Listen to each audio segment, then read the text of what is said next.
ټول وابیان ټول پنجپیریان دې واروي چې زموږ د زړونو نه عشق د رسول الله هېڅوک هم نشي ایستلی. په دې سر خلاص کا موږ په دې باندې د خوشحالۍ مجلس جوړ کړی. غوږ ورته نیسئ. دا دسمال ونه سوه،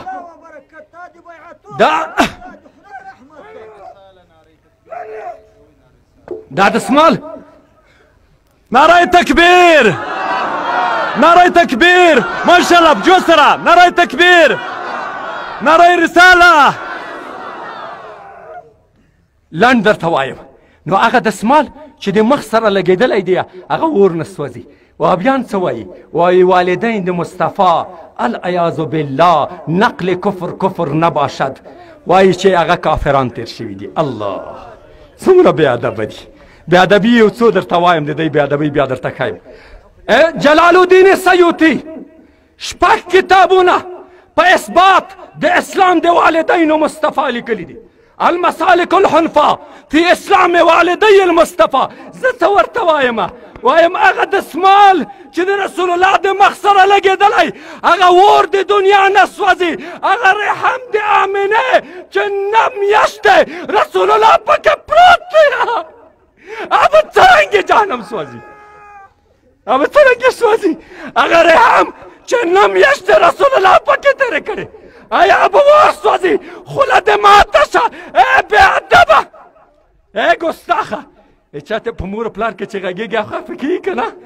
ته د رسول الله په مور پلار کې غږېږي. دا بې ادبان دي. دا یو بل امام بخاري حدیث را نقل کوي نسبت چې رسول الله ته کي لږ دې وپېژنه د پیغمبر مجلس لږ وپېژنه. وایي نبی علیه الصلاة والسلام ما تنخم رسول الله صلى الله عليه وسلم إلا وقعت في كف رجل منهم.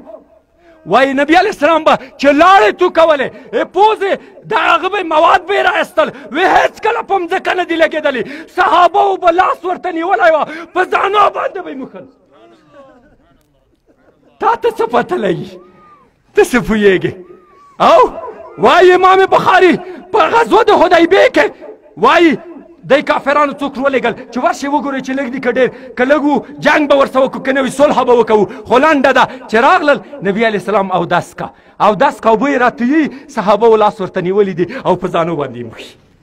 الله کادو یقتتلون علی وضوئه صلی الله علیه وسلم. قریبه وه چې هغه اوبه چې د رسول الله د اندامو نه راتویږي په هغې ځانونه وژلي وای. تا ته پته څه لګي نسبت چې د څه شي رسول الله ته وشي؟ اوښ د رسول الله دی. اوښ حیوان دی که نه دی؟ موږ او تاسې قدر کوو؟ نه، خو د رسول الله اوښ وه، د رسول الله اوښ وه. رسول الله یې داسې پېژندله.